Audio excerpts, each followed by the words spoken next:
G'day fishy friends, my name is Norm. Welcome back to Cookie's Fishroom. I would like to start out with a big thank you and shout out to all those who've subscribed to our channel. Thank you very much for taking the time, and to those who haven't yet, please hit the subscribe button and notifications bell so that you can be notified of all the videos that we bring out.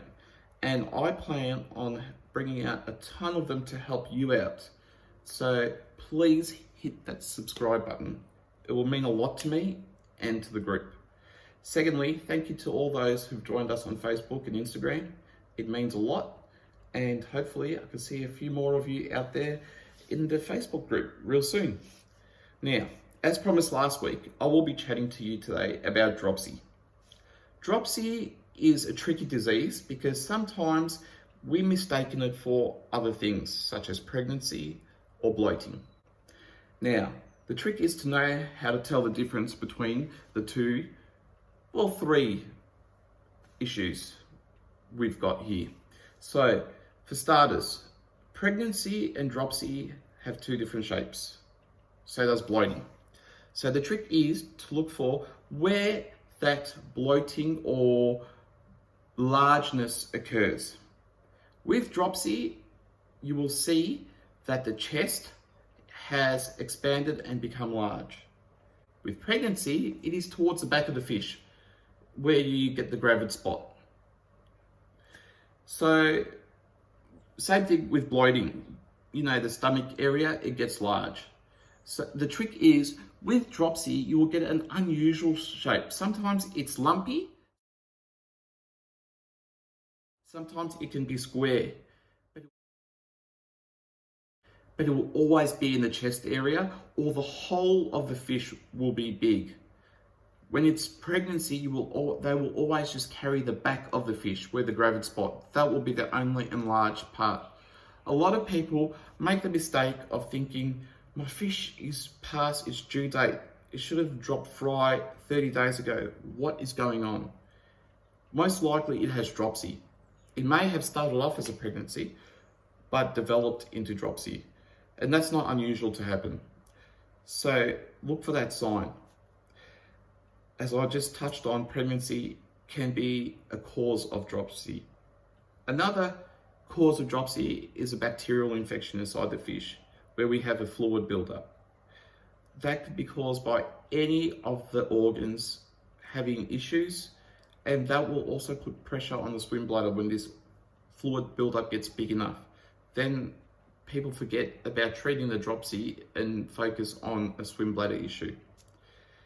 And the symptom that gives it away the most, even without looking at the bloatedness in the chest area, which we're all common with, is called pine coning. Now, pine coning is exactly what the name suggests. It makes the fish look like a pine cone. The scales are raised and opened up. And when you look at it from above, you will see it. You actually have to look at the fish from the top of the tank. Looking side on won't give it away as much. So the best thing to do is to check your fish for the pine coning.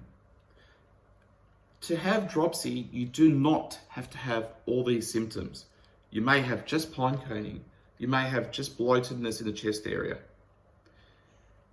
It's very hard to pinpoint a fish sometimes that has dropsy because it may not carry all of the symptoms. Sometimes a fish will carry all of them. That makes it easier. Now, that's the symptoms. You may ask, how do we treat dropsy? A lot of the times I've heard rumors, and I see it on social media all the time, especially in Facebook, in different Facebook group that's not Cookie's Fishroom. People say, well, my fish has got dropsy, or your fish has dropsy and it's incurable. You may as well euthanize it. That is the furthest from the truth that I've ever heard. A fish with dropsy can be saved. It's important to note that sometimes when it gets past a certain point in the disease, it probably can't be saved, but there's always that 1% chance. And as far as I'm concerned, if there's a 1% chance of saving a creature's life, whether it be a person or a fish or an ant, you do it. You do your best. You do what's necessary to save that life. So I value a fish's life just like any other animal out there. It's important to me as much as my pet dog or pet cat. It is very valuable. So I will do what it takes to save that fish's life. Now, how do you treat this, you may ask? There's one medication that basically does 90% of the work, and that's by Maricin 2. Maricin 2 will fix dropsy if caught in time. If not caught in time, the fish will die, as I've just mentioned. So it's important to look out for all the symptoms and not second guess them. It doesn't hurt to treat them if you're unsure. Maricin 2 won't damage your cycle. It may provide a bit of a yellow tinge to your water, but that's speaking if you don't have a quarantine or hospital tank. And if you looked at our videos from I think it's the third episode of Cookie's Fishroom, can't be certain, but if you look back on our videos, you will see that there is no reason to have no quarantine tank. It's as simple as setting up a bucket with a heater and an air stone. So you use Maricin 2, follow the instructions on the back of the pack. At the same time, 3 times a day, you give that fish an Epsom salt bath. Now it's important to know, I said Epsom salt and not aquarium salt. They're 2 different things.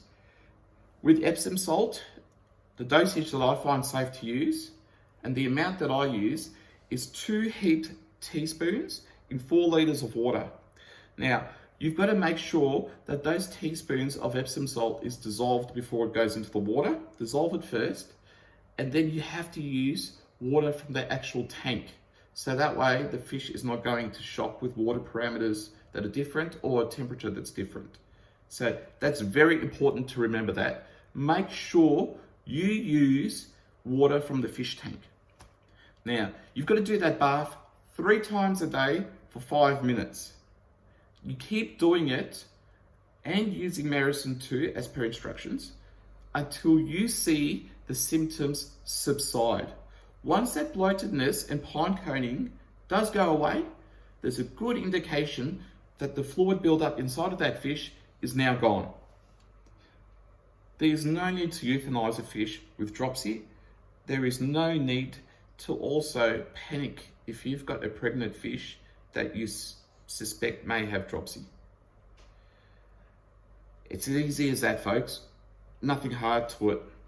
Now, if you're unsure, post up a thread, take a picture of your fish, grab your water parameters, and post up a thread in Cookie's Fishroom on Facebook.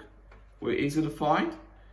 Just search for Cookie's Fishroom and you'll get a blue banner come up and some pretty fish as the banner. And post up a thread with a picture of your fish with the problem, even if it's not dropsy, with any problem you may have. You may just want to show off your fish, we don't mind. Thank you once again for tuning in to Cookie's Fishroom. I appreciate all the feedback that I've been getting, and I would just love to thank everybody who has been leaving all the positive comments as well at the same time. Please don't forget to join us next week, where I will be posting up a new video for columnaris, depending on how you pronounce it, where you are in the world. It will have what to look for on that fish, how to treat it again, and all the symptoms. Thank you very much again for joining us. Don't forget to subscribe to the video. Join us on Facebook and Instagram. Hit the notification bell. Thank you once again, folks. See you later.